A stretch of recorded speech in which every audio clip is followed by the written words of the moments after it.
Good morning students. Last class के अंदर अपन inflation से रिलेटेड जो टॉपिक चल रहा है बड़ा उसका effect of inflation in various section of society, यानी समाज के विभिन्न वर्गों के ऊपर जो इन्फ्लेशन है उसका इफेक्ट क्या होता है। तो इसके अंदर अपन ने डिस्कस किया था कि जो इन्फ्लेशन है उसका पॉजिटिव इफेक्ट भी देखने को मिलता है और कुछ सेक्शन है उसके अंदर जो नेगेटिव इफेक्ट भी देखने को मिलता है। इसके अंदर जैसे इंडस्ट्रीज है या ट्रेड है, इनके ऊपर अपने को नॉर्मली इसका पॉजिटिव इफेक्ट ही मिलता है क्योंकि उसका प्रॉफिट बढ़ता है, प्रोडक्शन बढ़ता है। तो ऐसी कंडीशन के अंदर वहाँ पे जो प्रोग्रेस की जो कंडीशन वो अपने को देखने मिलती है। बैंकिंग सेक्टर में डेवलपमेंट होता है, ट्रांसपोर्टेशन का डेवलपमेंट होता है ना। जो एग्रीकल्चर है, जो फार्मर्स है, उनका ज़्यादा बेनिफिट नहीं मिल पाता इन्फ्लेशन का, क्योंकि जो फार्मर्स है, किसान है, उसका प्रॉफिट है वो मीडिएटर के अंदर ही क्या हो जाता है, डिस्ट्रीब्यूट हो जाता है, यानी उसको उसका ज़्यादा बेनिफिट नहीं मिलता है। क्योंकि जब प्रोडक्ट उसका जब तैयार होता है तो मार्केट में उसकी प्राइस है वो कम हो जाती है, और जब प्राइस कम हो जाती है तो ऐसी कंडीशन के अंदर उसको जो प्रोडक्ट है, उसका जो फूड ग्रेन्स वगैरह उसने जो बनाया है, उगाया है, उसके अंदर उसका ज़्यादा बेनिफिट यानी उसकी ज़्यादा कीमत उसको नहीं मिलती है। तो इसलिए जो एग्रीकल्चरिस्ट है यानी किसान है उसको ज़्यादा बेनिफिट नहीं मिलता। एज अपन कंज्यूमर के पर्पज से देखें तो कंज्यूमर को भी इसको ज़्यादा बेनिफिट नहीं मिलता है, क्योंकि कंज्यूमर है उसकी जो इनकम है फिक्स इनकम होती है, और फिक्स इनकम वाले जो कंज्यूमर्स है वो अपने आप में एक डिफिकल्ट कंडीशन के अंदर देखते हैं, क्योंकि वो फ्यूचर के अंदर जो भी उसको आवश्यकता है या रिक्वायरमेंट है उसको पूरा करने के लिए जो उसकी सेविंग्स है वो बिल्कुल ही क्या हो जाती है, कम हो जाती है, समाप्त हो जाती है। तो इसलिए क्या है कि वो जो फ्यूचर के अंदर अगर अपन देखें कि जो फ्यूचर की जो भयंकरता है, यानी जो फ्यूचर के अंदर जो प्रॉब्लम्स उसको फेस करनी है, उस फेस प्रॉब्लम को अगर वो देखे तो अपने आप को एक डिफिकल्ट कंडीशन के अंदर देखता है। इसी प्रकार से सोसाइटी के अंदर भी इसके अंदर जैसे मुनाफाखोरी है, काला बाजारी जिसमें ब्लैक मार्केटिंग वगैरह है, या मिलावट है, मिक्सिंग वगैरह, करप्शन है, इस प्रकार की जो प्रॉब्लम्स है वो इन्फ्लेशन की स्थिति के अंदर अपने को देखने को मिलती है। ठीक है, तो जो ये इसके इफेक्ट है वो पॉजिटिव इफेक्ट भी होते हैं इन्फ्लेशन के, और नेगेटिव इफेक्ट भी अपने को सोसाइटी के अंदर देखने को मिलते हैं। अब नेक्स्ट इसके अंदर अपन ले रहे बड़े इसके अंदर causes of present inflation in India. Bharat के अंदर जो वर्तमान में मुद्रा प्रसार की स्थिति अपने को देखने को मिल रही है, तो उसके जो मेन कॉजेज है वो क्या कारण है कि भारत के अंदर जो प्रेजेंट टाइम के अंदर, वर्तमान के अंदर मुद्रा प्रसार की जो समस्या है वो फेस करनी पड़ रही है। इसके कुछ टॉपिक्स हैं, उन टॉपिक्स के आधार पर अपन इसके अंदर ले रहे हैं। तो सबसे पहले इसके अंदर अपन फर्स्ट पॉइंट ले रहे हैं इसके अंदर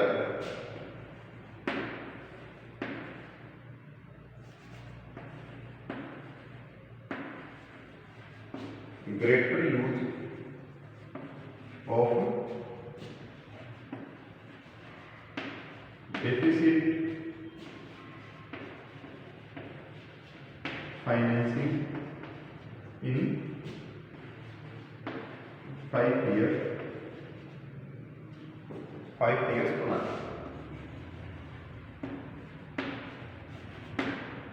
देखिए इसके अंदर जो फर्स्ट इसका जो रीजन है, जो अपनी पंचवर्षीय योजना बनती है, यानी जब भी कोई गवर्नमेंट आती है वो अपने 5 years का प्लान लेके आती है, क्योंकि गवर्नमेंट का जो कार्यकाल है वो 5 साल का होता है, और इस 5 years के प्लानिंग के अंदर या 5 वर्षीय योजनाओं के अंदर जब अपना बजट आता है, बजट के अंदर अपना जो सोर्स ऑफ रिवेन्यू है वो सॉर्ट होता है, और एक्सपेंडिचर है उसकी एक लंबी लिस्ट अपने को देखने को मिलती है। तो उस कंडीशन के अंदर जो बजट है वो डेफिसिट का बजट होता है, और डेफिसिट को पूरा करने के लिए गवर्नमेंट डेफिसिट फाइनेंसिंग का एक प्रकार से जो अपन बोल सकते हैं कि जरूरत से ज़्यादा अधिकांश यूज इसके अंदर किया जाता है।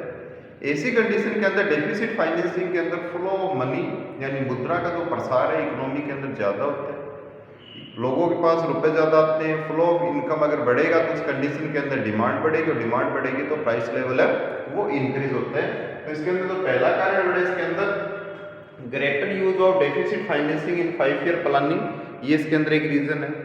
अब अपनी इसके अंदर अगर अपन देखें कि जो अपनी फर्स्ट ईयर प्लानिंग थी उसके अंदर 420 करोड़ रुपए का जो डेफिसिट फाइनेंसिंग है वो लिया गया था इसके अंदर। सेकंड जो प्लानिंग है उसके अंदर 938 करोड़ रुपए, उसके बाद में 2008-9 के अंदर ये डेफिसिट है, ये बढ़कर हो गई 3,26,515 करोड़।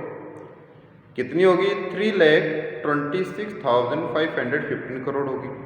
और ये 2016-17 के अंदर 5,33,904 करोड़ रुपीस का ये इसके अंदर अपना डेफिसिट फाइनेंसिंग का जो बजट है वो अपने को देखने को मिल रहा है। तो देखिए जहाँ पे फर्स्ट जो प्लानिंग है उसमें 420 करोड़ था और वही 2016-17 के अंदर ये कितना हो गया? 5,33,000 अप्रॉक्सीमेटली ये इंक्रीज हो गया। तो इसके अंदर अनएक्सपेक्टेड इंक्रीज हुआ है और अनएक्सपेक्टेड इंक्रीज होने की वजह से जो इन्फ्लेशन है वो प्रॉब्लम अपने को देखने को मिलती है। ये इसके अंदर एक कारण है। सेकंड इसके अंदर वो अपना है ग्रोथ ऑफ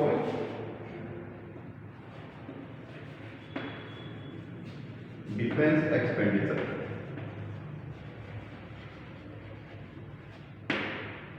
यानी प्रतिरक्षा पर बढ़ता व्यय। प्रतिरक्षा यानी अगर अपन बजट में देखें तो बजट जब भी बजट आता है उसके अंदर एक बड़ा जो परसेंटेज है वो डिफेंस से रिलेटेड होता है, यानी अपने बाह्य सुरक्षा से रिलेटेड होता है, जिसके ऊपर गवर्नमेंट को करना पड़ता है। आज अपन देखते हैं कि जितने भी अपने पड़ोसी देश हैं उसमें कुछ जो देश हैं उनसे अपना तनाव देखने को मिलता है। ऐसी कंडीशन के अंदर अपनी प्रतिरक्षा के लिए, अपनी सेफ्टी के लिए गवर्नमेंट को इस प्रकार का एक्सपेंडिचर करना पड़ता है। तो ये क्या कहलाता है? अपना डिफेंस एक्सपेंडिचर कहलाता है। और ये जो डिफेंस एक्सपेंडिचर है इसके अंदर लगातार जो ग्रोथ है वो देखने को मिली है। इसके अंदर भी अपन बता सकते हैं कि जो अपना 1950-51 के अंदर जो फर्स्ट योजना थी उसके अंदर ये 164 करोड़ था। उसके बाद में अगर अपन देखें इसके अंदर 2009-10 के अंदर ये 1,41,703 करोड़ हो गया। और उसके बाद में अगर इसको 2016-17 के अंदर देखें तो ये 2,49,099 करोड़ जो डिफेंस एक्सपेंडिचर है वो अपना बजट के अंदर दे रखा है। तो ये एक्सपेंडिचर है वो लगातार इंक्रीज हुआ है और इंक्रीज होने की वजह से इसके अंदर जो अपना है ना इन्फ्लेशन है वो प्रॉब्लम अपने को देखने को मिलती है, क्योंकि जो डिफेंस एक्सपेंडिचर है ये एक प्रकार से अनप्रोडक्टिव एक्सपेंडिचर है। इससे किसी प्रकार की गुड्स और सर्विसेज का प्रोडक्शन नहीं होता है। लेकिन ये एक्सपेंडिचर भी अपने जो नेबर्स है, पड़ोसी जो देश हैं, उनके कारण अशांति की जो स्थिति है उसके लिए करना भी जरूरी है। अपनी आंतरिक और बाह्य सुरक्षा के लिए ये एक्सपेंडिचर है वो लगातार अपने को देखने को मिल रहे हैं। अब देखिए अपन प्रेजेंट टाइम के अंदर अगर अपन देखें कि चाइना से अपना जो डिस्प्यूट चल रहा है उसकी वजह से देखिए कितने जो अपने डिफेंस से रिलेटेड जो हथियार वगैरह वो खरीदे गए इसके अंदर, अमेरिका से, इजराइल से, रूस से। तो ये एक प्रकार से फ्रांस से, जैसे राफेल का अपना एग्जांपल है। तो इससे क्या है कि जो अपना एक्सपेंडिचर है वो इंक्रीज हुआ है। तो ये भी एक इसके अंदर रीजन है। तीसरा इसके अंदर है अपना वो है famine, floods and fall in production.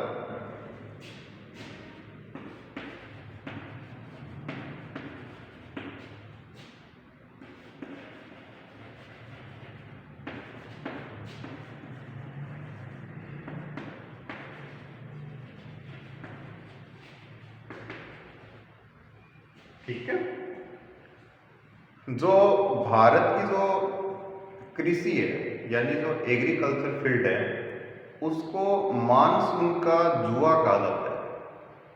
Monsoon का जुआ यानी एक मान लीजिए आकस्मिकता के आधार पर, कैजुअलिटी के आधार पर वो इनकम है वो हो भी सकती है और नहीं भी हो सकती।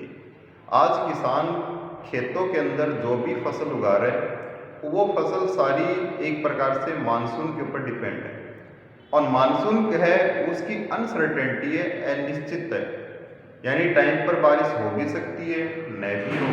कई बार तो ऐसी कंडीशन अपने को देखने को मिलती है कि जो बारिश है वो अनएक्सपेक्टेड होगी, ज़्यादा हो गई, बाढ़ की स्थिति आ गई। तो उस कंडीशन के अंदर जो पूरी फसल है वो बाढ़ यानी उसके अंदर खराब हो जाती है। या फेमिन की कंडीशन अपने को देखने को मिलती है, अकाल की कंडीशन। अकाल की कंडीशन के अंदर क्या होता है कि इसके अंदर जो टाइमली अगर बारिश नहीं होती है तो उस स्थिति के अंदर जो प्रोडक्शन है फूड ग्रेन्स का प्रोडक्शन नहीं हो पाते, तो उसके कारण जो प्रोडक्शन है उसके अंदर गिरावट आ जाती है।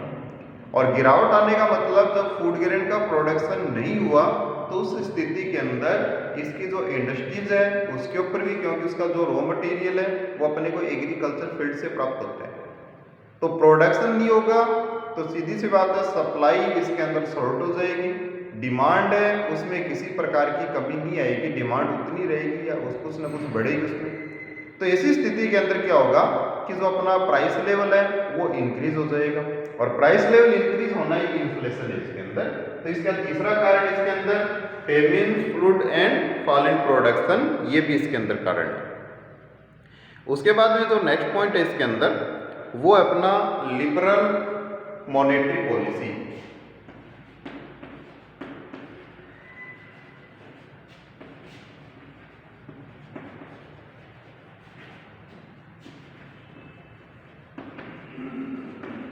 एंड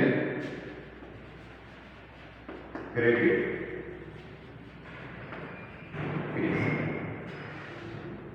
देखिए, किसी भी इकोनॉमी को चलाने के लिए गवर्नमेंट के पास दो पॉलिसीज होती है, एक तो होती है मॉनेटरी पॉलिसी और एक होती है फिस्कल पॉलिसी। एक प्रकार से इसका एग्जांपल ये है कि एक घोड़े की दो लगाम है, जिस प्रकार एक घोड़े को चलाने के लिए और दौड़ाने के लिए दो लगाम की आवश्यकता होती है, उनको दोनों को जो उस पर सवार होता है उसको संभालता है, वैसी इकोनॉमी के अंदर भी दो प्रकार की पॉलिसी होती है, एक मॉनेटरी पॉलिसी और एक फिस्कल पॉलिसी। मॉनेटरी पॉलिसी के अंदर जो देश का केंद्रीय बैंक है उसके द्वारा जो फ्लो ऑफ मनी है उसको कंट्रोल किया जाता है या उसका एक्सपेंशन यानी इसका विस्तार किया जाता है। तो यदि किसी भी इकोनॉमी के अंदर लिबरल मॉनेटरी पॉलिसी बना दी जाए या क्रेडिट क्रिएशन को अगर बढ़ावा दिया जाए, इंक्रीज कर दिया जाए, तो उस कंडीशन के अंदर फ्लो ऑफ जो इनकम है या मनी है वो उस इकोनॉमी के अंदर ज़्यादा होगा, और फ्लो ऑफ मनी होने की वजह से लोगों के पास जो मनी है उसकी मात्रा बढ़ जाएगी, और मनी की मात्रा बढ़ने का मतलब उसका सीधा इफेक्ट है वो प्राइस लेवल के ऊपर देखने को मिलेगा। यदि फ्लो ऑफ इनकम ज़्यादा है, फ्लो ऑफ मनी ज़्यादा है, लोगों के पास ज़्यादा रुपये आ रहे हैं, उनकी इनकम इंक्रीज हो रही है, ऐसी स्थिति के अंदर वो ज़्यादा डिमांड करेंगे। ज़्यादा डिमांड करने का मतलब जो गुड्स और सर्विसेज की जो प्रोडक्शन है वो लिमिटेड, उसको इंक्रीज नहीं कर सकते अकॉर्डिंग टू डिमांड, तो इसी स्थिति के अंदर प्राइस लेवल है वो बढ़ जाता है। तो इसके अंदर दो प्रकार की पॉलिसीज होती है, एक तो स्ट्रिक्ट मॉनेटरी पॉलिसी और एक लिबरल मॉनेटरी पॉलिसी। स्ट्रिक्ट यदि पॉलिसी है तो उसके अंदर क्रेडिट क्रिएशन कम हो जाता है, रेट ऑफ इसके अंदर जिसमें रेपो रेट है, रिवर्स रेपो रेट है, CRR है, SLR है, उसकी रेट बढ़ा दी जाती है, यानी रिजर्व की मात्रा बढ़ा दी जाती है। तो कॉमर्शियल बैंकों द्वारा जो दिया जाने वाला लोन है वो कम हो जाता है और महंगा हो जाता है। ऐसी स्थिति के अंदर जो फ्लो ऑफ इनकम है, जो मनी है, वो कंट्रोल होता है। लेकिन यदि वो लिबरल पॉलिसी है तो ऐसी स्थिति के अंदर फ्लो मनी है या इनकम है वो अनएक्सपेक्टेड इंक्रीज होने की वजह से ये समस्या अपने को देखने को मिलती है। इसके अंदर क्रेडिट क्रिएशन के अंदर लोग ज़्यादा लोन लेंगे, सस्ते लोन हो जाएंगे। लोन दो प्रकार के, यदि इसके अंदर प्रोडक्शन से रिलेटेड भी हो सकता है और अनप्रोडक्टिव भी हो सकते हैं, यानी जिसका रिलेशन किसी प्रकार की प्रोडक्शन से नहीं है। तो ऐसी स्थिति के अंदर यदि अनप्रोडक्टिव लोन अगर बढ़ेगा तो उससे किसी प्रकार की गुड्स और सर्विसेज का प्रोडक्शन नहीं होगा, और गुड्स और सर्विसेज का प्रोडक्शन नहीं होने का मतलब जो इकोनॉमी है उसके अंदर इन्फ्लेशन की प्रॉब्लम अपने को देखने को मिलेगी। ठीक है, नेक्स्ट पॉइंट है इसके अंदर जो फिफ्थ पॉइंट है वो है इनएफिशिएंट एडमिनिस्ट्रेशन।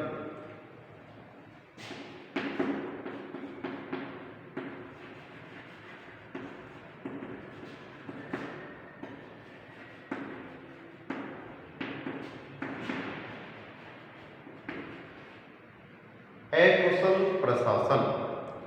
यहाँ पे अकुशल प्रशासन का मतलब है कि जितनी भी गवर्नमेंट की जो योजनाएं, जितनी भी सरकार अपने बजट के अंदर जो योजनाओं की घोषणा करती है या उनको पूरा करने के लिए जो टाइम पीरियड डिसाइड होता है, उस टाइम पीरियड के अंदर जो भी कार्य है वो कंप्लीट नहीं होते, और कंप्लीट नहीं होने की वजह से जो टाइमली प्रोडक्शन होना चाहिए था या जो प्लानिंग जो बनाई गई या योजना जो पॉलिसीज बनाई गई, उस पॉलिसीज का जो बेनिफिट है वो टाइम से स्टार्ट नहीं होता है, या जो कोई प्रोजेक्ट है वो बीच में रुक जाता है, उसके ऊपर आधा एक्सपेंडिचर लग जाता है, आधा एक्सपेंडिचर उसके ऊपर लगना होता है, तो जो एक्सपेंडिचर लग गया उसका बेनिफिट कुछ भी नहीं मिलेगा जब तक वो कंप्लीट प्रोजेक्ट नहीं होता है। तो इसी स्थिति के अंदर अकुशल प्रशासन यदि टाइमली उन योजनाओं को पूरा नहीं किया जाता है, जो टाइम इसके अंदर निश्चित किया जाता है, तो उस स्थिति के अंदर जो अपना बेनिफिट ऑफ जो पॉलिसीज है या योजना है उनका नहीं मिल पाता है। तो ये भी एक इन्फ्लेशन का कारण होता है। यदि टाइमली उस पॉलिसीज के अकॉर्डिंग उस प्रोजेक्ट को पूरा किया जाए और उसका बेनिफिट यदि लोगों को मिलने लगे, तो इसी स्थिति के अंदर उसका इन्फ्लेशन की प्रॉब्लम अपने को कुछ कम हो सकती है। लेकिन अगर वो टाइमली पूरा नहीं होगा तो उस कंडीशन के अंदर उसका बेनिफिट नहीं मिलेगा। कई बार अपन देखते हैं कि गवर्नमेंट के बहुत से प्रोजेक्ट है, वो आधे अपने को कंप्लीट दिखाई देते हैं कि आधा तो ये कंप्लीट हो गया और आधा और होना है। अब जो एक्सपेंडिचर जो उसके ऊपर इनकम्प्लीट पोर्शन के ऊपर लगा है, तो वो तो इनफ्लो मनी है, वो इसके अंदर इकोनॉमी के अंदर हो गया। अब उसका जो प्रभाव है वो इन्फ्लेशन के रूप में अपने को देखने को मिलता है। तो ये भी एक इसके अंदर इनएफिशिएंट जो एडमिनिस्ट्रेशन है वो भी इसके अंदर एक प्रॉब्लम है, वो क्रिएट करती है इसमें। ठीक है, नेक्स्ट इसके अंदर 6 नंबर पॉइंट है increase in salary and allowances. देखिए, लगातार जो वेतन और जो भत्ते हैं, अलाउंसेस हैं, उनमें वृद्धि भी एक इसका मेन कारण है। क्योंकि इसके कारण क्या होता है कि जो सैलरी के अंदर देखिए पहले क्या था, 5th पे स्केल था, उसके बाद 6th पे स्केल लगा, उसके बाद 7th पे स्केल लग गया। तो जो भी इसके अंदर एम्प्लॉइज हैं, गवर्नमेंट एम्प्लॉइज है, central government, state government, local authorities के, उनकी जो सैलरी है उसके अंदर अनएक्सपेक्टेड इंक्रीज हुई है। यानी ये मैंने इससे पहले की क्लास में बताया था कि इसके अंदर 5th पे स्केल के अंदर जो सैलरी थी वो 6 और 7 में आते आते डबल से भी ज़्यादा हो गई कई सेक्टर के अंदर। तो इसी कंडीशन के अंदर उन जिन एम्प्लॉयज़ को पहले मान लीजिए जो अमाउंट मिलता था उससे यदि उसको डबल या उससे ज़्यादा मिल रहा है, तो उसका फ्लो ऑफ इनकम बढ़ गया। और फ्लो ऑफ इनकम यदि इकोनॉमी के अंदर बढ़ रहा है तो इसी स्थिति के अंदर डिमांड उससे ज़्यादा होगी। गुड्स और सर्विसेज के ऊपर ज़्यादा कंजम्पशन करेंगे। गुड्स और सर्विसेज पर ज़्यादा कंजम्पशन का मतलब कि जो इकोनॉमी है या जो कंट्री है, जो एक सोसाइटी है, उसके अंदर प्राइस लेवल है वो अनएक्सपेक्टेड रूप से बढ़ जाता है। उसके अंदर जो वृद्धि है वो अपने को देखने को मिलती है। तो ये भी इसके अंदर एक अपना प्रेजेंट टाइम के अंदर इन्फ्लेशन का एक कॉजेस के अंदर आता है कि जो सैलरी और अलाउंसेज है उसके अंदर जो अनएक्सपेक्टेड इंक्रीज हो रही है टाइमली। अगर अपन देखते हैं कि इसके अंदर यदि अलाउंसेज या सैलरी के अंदर यदि वृद्धि नहीं की जाती है तो state government, central government, banking sector, non banking sector के जो एम्प्लॉइज हैं वो स्ट्राइक पर चले जाते हैं। अपनी मांग मनवाने के लिए लगातार गवर्नमेंट पर प्रेशर बनाती है। गवर्नमेंट उनके प्रेशर को के अंदर क्या होती है, उनकी जो डिमांड्स है उनको एक्सेप्ट कर लेती है क्योंकि उससे इकोनॉमी का लॉस होता है। और जब उसकी सैलरी और अलाउंसेज यदि इंक्रीज हो रहे हैं तो उस कंडीशन के अंदर जो इन्फ्लेशन है वो इकोनॉमी के अंदर देखने को मिलता है, क्योंकि उसका प्रभाव इकोनॉमी के ऊपर होना निश्चित है। तो ये भी एक इसका रीजन है कि इसके अंदर जो सैलरी और अलाउंसेज है वो बढ़ रहे हैं। सेकेंड इसके अंदर है 7 पॉइंट है, वो है इंक्रीज इन इनडायरेक्ट टैक्सेस। अब देखिए जो टैक्सेस है बेटा वो दो प्रकार के होते हैं अपने, एक तो डायरेक्ट टैक्स और एक इनडायरेक्ट टैक्स। डायरेक्ट टैक्स है वो इनकम से रिलेटेड होता है या पर्सन के ऊपर लगता है, उसी को पे करने की उसकी रिस्पॉन्सिबिलिटी होती है। लेकिन जो इनडायरेक्ट टैक्स है उसका जो इफेक्ट है वो प्राइस लेवल के ऊपर देखने को मिलता है। यदि गवर्नमेंट के द्वारा इनडायरेक्ट टैक्सेस को यदि बढ़ा दिया जाता है या ज़्यादातर गुड्स और सर्विसेज है उसको मान लीजिए इसके अंदर टैक्स के क्राइटेरिया में ले लिया जाता है, ऐसी स्थिति के अंदर जो गुड्स और सर्विसेज है उसके जो प्राइस लेवल है वो इंक्रीज हो जाएगा। मान लीजिए कोई ऐसा टैक्स है, ऐसी गुड्स है जिसको पहले है ना जो भी मान लीजिए इनडायरेक्ट टैक्स से फ्री रखा गया था, यानी उसके ऊपर किसी प्रकार का टैक्स नहीं लगता था। अब मान लीजिए उसके ऊपर अगर टैक्स गवर्नमेंट ने लगा दिया तो उस गुड्स और सर्विसेज की जो रेट है वो पहले से क्या हो जाएगी, इंक्रीज हो जाएगी। और प्राइस इसके अंदर इंक्रीज होगा क्योंकि वो जो उसको सप्लाई करने वाला है, उसको सेल करने वाला है या सर्विस प्रोवाइड करने वाला है उतनी अमाउंट के ऊपर जो गुड्स की सप्लाई नहीं करेगा या सर्विसेज प्रोवाइड नहीं करेगा जितनी उसको नॉर्मली पहले करता था। तो उसका जो प्राइस लेवल है वो इंक्रीज होगा, और प्राइस लेवल इंक्रीज होने का मतलब है कि जो अपना इन्फ्लेशन है उस इन्फ्लेशन की जो प्रॉब्लम है वो अपने को सामने आ जाएगी।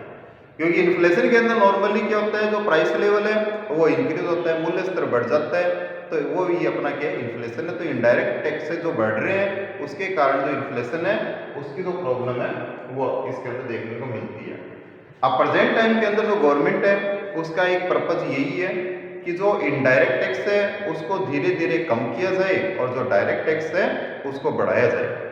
क्योंकि जो डायरेक्ट टैक्स है वो सीधा इनकम से रिलेटेड, जो ज़्यादा इनकम वो ज़्यादा टैक्स पे करेगा, तो उस कंडीशन के अंदर उस व्यक्ति के ऊपर इफेक्ट नहीं पड़ेगा जिसकी इनकम कम है। लेकिन इनडायरेक्ट टैक्स का जो इफेक्ट है वो कॉमनली देखने को मिलता है, क्योंकि एक रिच क्लास सोसाइटी का यदि व्यक्ति है वो गुड्स को परचेज कर रहा है उसके ऊपर भी उतना ही टैक्स है, और एक मान लीजिए लोअर क्लास या मिडिल क्लास उसको परचेज कर रहा है उसके ऊपर भी टैक्स की रेट वो है। तो इसलिए इसके अंदर इक्वल इफेक्ट होने की वजह से जो डिस्पेरिटी है सोसाइटी के अंदर वो अपने को ज्यादा देखने को मिलती है। ठीक है, तो ये भी बड़ा इसका एक कोशिश का पार्ट था। 7 पॉइंट लिया अपने, वो है इसके अंदर क्या, इंक्रीज इन इनडायरेक्ट टैक्सेज। उसके बाद में नेक्स्ट पॉइंट इसका 8 है, वो है ब्लैक मार्केट। ब्लैक मार्केटिंग का मतलब काला बाजारी। काला बाजारी का जो मेन कारण है वो देखिए, अपने प्रॉफिट को इंक्रीज करने के लिए जो व्यापारी वर्ग है यानी जो भी ट्रेडर्स है या जो भी उद्योगपति है, इंडस्ट्रियलिस्ट है, वो क्या करते हैं, उनके गुड्स की जो रेट है वो बढ़ाने के लिए क्या करते हैं बेटा, उन गुड्स की शॉर्टेज दिखा देते हैं मार्केट के अंदर, या उसकी होर्डिंग स्टार्ट कर देते हैं, यानी उसका संग्रहण कर लेते हैं, उसको मार्केट में उसकी या सप्लाई के अंदर उसकी शॉर्टेज दिखा देते हैं। और जब उसकी ब्लैक मार्केटिंग होती है यानी उसका स्टोर करके रख लेते हैं, उनका मेन कारण क्या है, उसका मेन कारण ये है कि उसकी गुड्स की रेट को इंक्रीज करना। कई बार अपन देखते देखिए अपने को ये पता लगता है कि मार्केट के अंदर इस गुड्स की शॉर्टेज आने वाली है, तो अपन क्या करते हैं, अपनी डिमांड को ज़्यादा कर देते हैं। और डिमांड को ज़्यादा करने का मतलब हो गया है कि जो अपने को उसकी जो सप्लाई करने वाला है, जो अपने को सेल कर रहा है, जो ट्रेडर है या जो इंडस्ट्रियलिस्ट है, वो क्या करता है, उसकी रेट अपने से ज़्यादा वसूल करता है। तो ये भी इसका एक कारण है कि मार्केट के अंदर मान लीजिए एक आर्टिफिशियल उसकी शॉर्टेज दिखाकर अपने प्रॉफिट को इंक्रीज करने के लिए यदि उस गुड्स या को स्टोर कर लिया जाता है जो नॉर्मली सप्लाई के अंदर है, यानी उसकी कहीं भी शॉर्टेज नहीं है, तो ये भी इसका इन्फ्लेशन का कारण है कि ब्लैक मार्केटिंग के अंदर जो प्राइस लेवल है वो क्या हो जाता है, इंक्रीज हो जाता है, बढ़ जाता है। नेक्स्ट पॉइंट अब इसके अंदर 9th पॉइंट अपन ले सकते हैं इसके अंदर, इनएडिक्वेट इंक्रीज इन एक्सपोर्ट।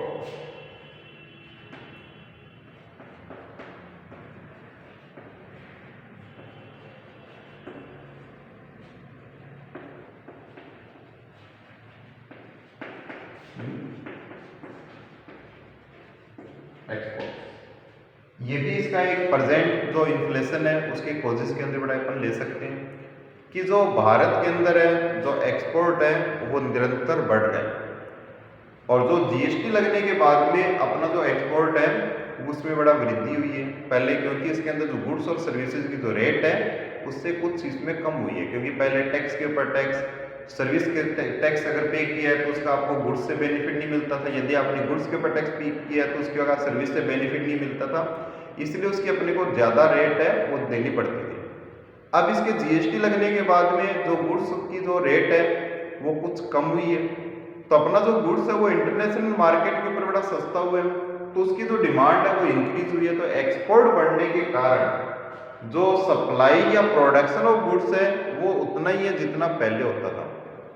तो ऐसी स्थिति के अंदर जब अपना एक्सपोर्ट बढ़ेगा तो अपना जो गुड्स है वो कहाँ पे चला जाएगा, आउटसाइड इंडिया, यानी इंटरनेशनल ट्रेड के दौरान दूसरी कंट्रीज के अंदर चला जाएगा, और जब दूसरी कंट्रीज के अंदर चला जाएगा तो अपनी जो इकोनॉमी के अंदर उसकी शॉर्टेज हो जाएगी, यानी उसकी सप्लाई है वो शॉर्ट हो जाएगी। ऐसी स्थिति के अंदर जो अपना प्राइस लेवल है वो इंक्रीज हो जाएगा, क्योंकि जो सप्लाई शॉर्ट और डिमांड उतनी है उसमें किसी प्रकार की कमी नहीं है, तो इसी स्थिति के अंदर अपना जो प्राइस लेवल है वो इंक्रीज हो जाएगा। ठीक है, तो ये बेटा अपने कुछ पॉइंट्स लिए थे अपन ने, जिसके अंदर causes of present inflation in India, यानी भारत में प्रेजेंट टाइम के अंदर जो इन्फ्लेशन की जो प्रॉब्लम्स है वो देखने को मिलती है, तो वो क्या कारण है इसके जो मेन जो रीजन है बेटा वो अपने कुछ लिए इसके अंदर।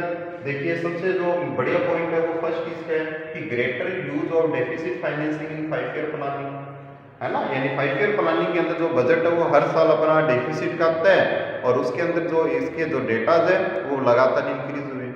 इसके अंदर मैंने बताया बेटा देखो 420 करोड़ से कहाँ पे बड़ा ये पहुंच गया, तो ये इसका एक कारण है। उसके बाद में ग्रोथ इन डेफिसिट एक्सपेंडिचर है, इसके अंदर डिफेंस एक्सपेंडिचर है, सॉरी, तो ग्रोथ इन डिफेंस एक्सपेंडिचर का मतलब है कि अपनी सुरक्षा से रिलेटेड लगातार एक्सपेंडिचर बढ़ रहा है। भारत का जो बजट आता है उसके अंदर एक बड़ा पार्ट अपना डिफेंस के ऊपर किया जाता है। और इसका भी एक कारण है कि मान लीजिए अपना जो पड़ोसी है वो मान लीजिए अपना डिफेंस बजट को इंक्रीज कर रहा है, लगातार बढ़ा रहा है, तो अपने को भी अपना बजट बढ़ाना पड़ेगा, क्योंकि अगर अपने अपना बजट नहीं बढ़ाया तो इसी स्थिति के अंदर कभी भी अपने को इसका लॉस है वो देखने को मिल सकता है, यानी इसका अपने को नुकसान देखने को मिल सकता है। इसलिए लगातार अपने जो पड़ोसी है वो अपने डिफेंस बजट को इंक्रीज कर ले, तो ऐसी स्थिति के अंदर हमको भी उसको मेंटेन करने के लिए इस प्रकार का एक्सपेंडिचर करना पड़ेगा, तो ये इसका रीजन बताया। फिर बड़ा famines, floods and fall in production, ये इसका है। नेक्स्ट इसके अंदर liberal monetary policy and credit creation, inefficient administration, increase in salary and allowances. Next point है increase in indirect taxes, black marketing and inadequate increase in exports. ये अपने कुछ points हैं जो अपन ने दिए। अब नेक्स्ट क्लास के अंदर इनको बेटा अपन किस प्रकार से कंट्रोल कर सकते हैं, किस प्रकार से रोक सकते हैं, वो अपन डिस्कस करेंगे। आज की क्लास के लिए इतना ही। ओके।